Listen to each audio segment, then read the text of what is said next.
Habib Abdullah, antum sudah membuat keributan di kalangan Alawiyin dengan membuat lembaga mengesahkan nasab keturunan Wali Songo, di mana nasab Wali Songo ke bawah itu masih diragukan. Ini kata Habib Abdullah.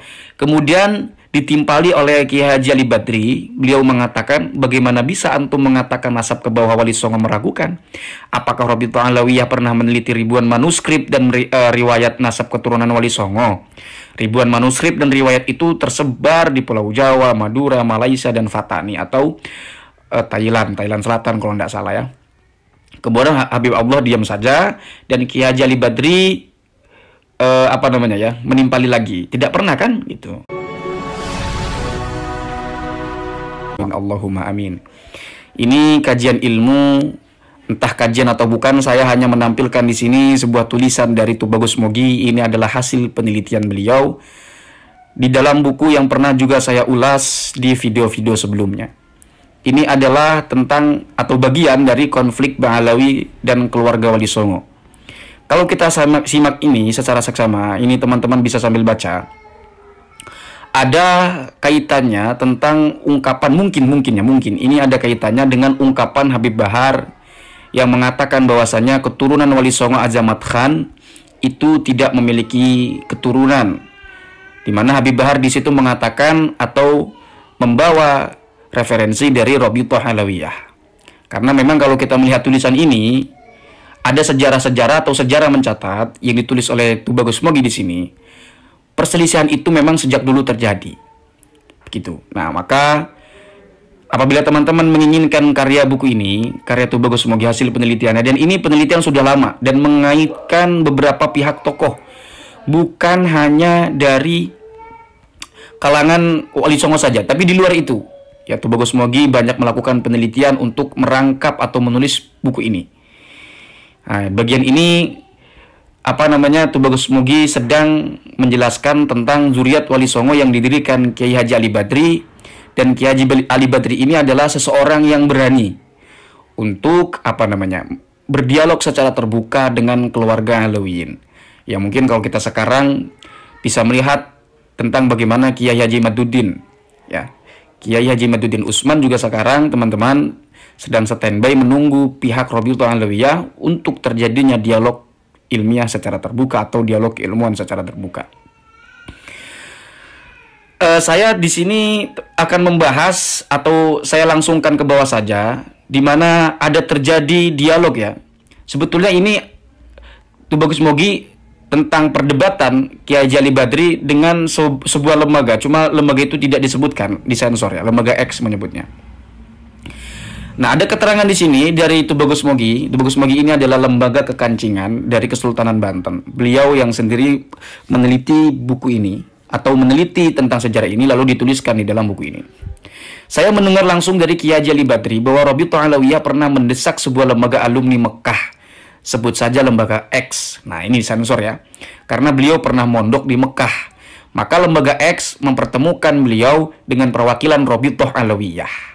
Berarti memang Kiai Haji Ali Badri dengan orang Rabithah Alawiyah perwakilannya itu dipertemukan dengan lembaga X tersebut, yaitu Habib Abdullah Maulakhelah atau dari Malang ya, yang juga sesama alumni Mekah. Pertemuan itu terjadi di Singosari Malang. Dalam pertemuan itu salah seorang pengurus lembaga X menjadi moderator dan ketuanya menjadi pengamat. Dalam pertemuan itu hampir tidak ada perdebatan karena setiap poin yang diajukan oleh Habib Abdullah langsung dijawab dengan baik oleh Kiai Haji Ali Badri. Nah, ini ada beberapa poin, catatan-catatan dari Tubagus Mogi yang terjadi perdebatan ketika itu. Kalau sekarang ya mungkin ada YouTube, kalau dulu nggak ada YouTube jadi ditulis di buku ya. Cerita Kiai Haji Ali Badri. Sekali lagi ini kan konflik ceritanya atau diskusinya ketika Rabithah Alawiyah mendesak adanya lembaga-lembaga yang mencatat nasab keturunan Wali Songo. Nah, maka kita akan temukan di dalam dialog di sini, teman-teman ya. Dialog itu terjadi di sini. Kiai Haji Ali Badri mengatakan, bagaimana bisa antum mengatakan, kita mulai dari sini dulu ya, maaf. Habib Abdullah, antum sudah membuat keributan di kalangan Alawiyin dengan membuat lembaga mengesahkan nasab keturunan Wali Songo, di mana nasab Wali Songo ke bawah itu masih diragukan. Ini kata Habib Abdullah. Kemudian ditimpali oleh Kiai Haji Ali Badri. Beliau mengatakan, bagaimana bisa antum mengatakan nasab ke bawah Wali Songo meragukan? Apakah Rabi'ah Alawiyah pernah meneliti ribuan manuskrip dan riwayat nasab keturunan Wali Songo?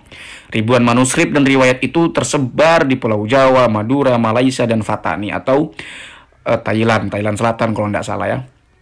Kemudian Habib Abdullah diam saja dan Kiai Haji Ali Badri menimpali lagi. Tidak pernah kan gitu.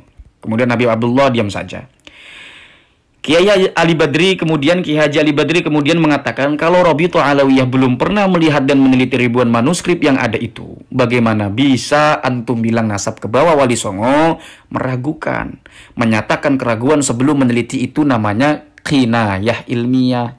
Nah, Habib Abdullah sampai diam saja. Kemudian lanjut ke poin berikutnya. Habib Abdullah berkata, katanya lembaga antum juga mencatat garis perempuan. Ini melanggar aturan garis perempuan, itu putus nasab. Ditanggapi oleh Kiai Haji Ali Badri. Ini sebenarnya teman-teman, diceritakan di dalam buku ini, Kiai Haji Ali Badri ini adalah orang yang vokal, orang yang berani. Karena kiai-kiai yang lainnya itu, menurut kitab yang ditulis oleh Tubagus Mogi ini, segan semuanya. Artinya pada segan ya. Segan itu sungkan tak sungkan untuk berhadapan dengan habaib ya, sungkan, ya nggak enakan ya, segan begitu. Tapi Kiai Ali Badri ini berani ya. Bahkan lebih tajam lagi narasi yang diungkapkan oleh Tubagus Mogi, yaitu mengatakan kiai-kiai pada takut begitu ya. Takut, kalau saya menginterpretasikan itu segan, sikap sungkan begitu ya. Nah, ketika diskusi ini terjadi, Kiai Haji Badri ini kita lanjutkan teman-temannya. Nah, ini ungkapan yang menarik dari Kiai Haji Ali Badri. Teman-teman bisa baca langsung. Saya ikut baca juga ya. Kita ini hidup di negeri orang. Kalau kita mengaku orang Arab, berarti kita numpang di negeri ini. Jadi kita harus menghormati budaya orang Indonesia. Orang Indonesia tidak membeda-bedakan keluarga dari garis laki-laki maupun perempuan. Semua adalah keturunan kakek buyut yang sama dan saling menganggap keluarga. Coba begini, Ibu Antum Syarifah juga tidak. Dari marga apa? Nah, kira-kira begitu. Sebelum saya lanjut, saya ingin menerangkan tentang di Banten juga. Itu kalau keturunan dari perempuan itu disebutnya termas. Kalau kita melihat sejarah bagaimana soal nasab di Banten atau di Indonesia lebih umumnya, itu memang tidak terlalu dipedulikan. Ya, siapapun boleh berbaur, itu lebih sifatnya lebih ke arah kekeluargaan untuk menikahkan anaknya atau untuk mempertemukan dua orang yang harus dinikahkan seperti itu. Itu lebih ke arah kekeluargaan tanpa melihat ini keluarga apa. Meskipun ya ada beberapa daerah atau banyak juga ya yang melihat dari melihat dari nasab, melihat dari kedudukan itu banyak. Tapi kita juga jangan melupakan hal yang jumlahnya besar juga. Sikap-sikap orang kita itu lebih mengarah kepada kekeluargaan, pendekatan kekeluargaan seperti itu. Begitupun politik yang digunakan oleh Wali Songo. Seperti yang saya sering sekali ulang, ke Sunan Gunung Jati itu adalah Syarif Hidayatullah, tapi tidak disebut Syarif, tetapi lebih dikenal oleh orang-orang Cirebon dengan sebutan Sunan Gunung Jati. Dan bukan cuma Syarif Hidayatullah, tapi semua Wali Songo. Begitu ya. Kemudian kita lanjut ke percakapan. Habib Abdullah di sini menjawab, ibu saya dari marga bin Yahya. Kemudian Kiai Haji Ali Badri mengatakan, baik, kalau ada pertemuan keluarga bin Yahya dan antum tidak diundang, maka antum tidak akan sakit hati. Karena budaya antum memang begitu. Antum tidak merasa keluarga bin Yahya walaupun antum cucu Habib Yahya dari garis ibu. Tapi kalau orang Indonesia misalnya ada pertemuan keluarga Bani Fulan, kemudian yang keturunan garis perempuan tidak diundang, maka mereka akan marah-marah. Mereka akan bilang, aku juga cucu Mbah Fulan, kok aku tidak diundang? Ini sama sekali Kiai Haji Ali Badri ini sangat cerdas menurut saya. Dapat mewacanakan keidentikan budaya lokal gitu. Untuk kemudian dilayangkan kepada publik. Loh, ini jangan dihilangkan. Gitu ya, budaya kita itu seperti ini, jangan dihilangkan. Karena kalau dihilangkan itu seolah-olah itu mendistorsikan kebudayaan kita. Jadi nilai-nilainya akan menjadi degradasi atau macam ya kira-kira begitulah, sekitar itulah ya. Jadi saya juga mencatat keturunan Wali Songo dari garis perempuan itu karena hal tersebut. Nah, ini argumentasi yang kemudian digunakan oleh Kiai Haji Ali Badri. Nah, Jadi untuk keturunan Wali Songo dicatat itu, kenapa dari perempuan juga dicatat? Itu karena mempertimbangkan faktor budaya. Kalaupun teman-teman mau menolak karena memang itu tidak dianggap misalnya dengan perempuan tersebut, karena itu lahir dari garis perempuan, artinya si keturunan Wali Songo ini perempuan tidak menikah dengan orang yang keturunan dari Wali Songo juga, suaminya, ya nggak masalah. Cuma budaya orang itu harus dihormati. Lagi pula, Rasulullah Shallallahu Alaihi Wasallam mewajibkan kita untuk mempelajari nasab dengan tujuan silaturahim. Dalam Islam, rahim itu keluarga.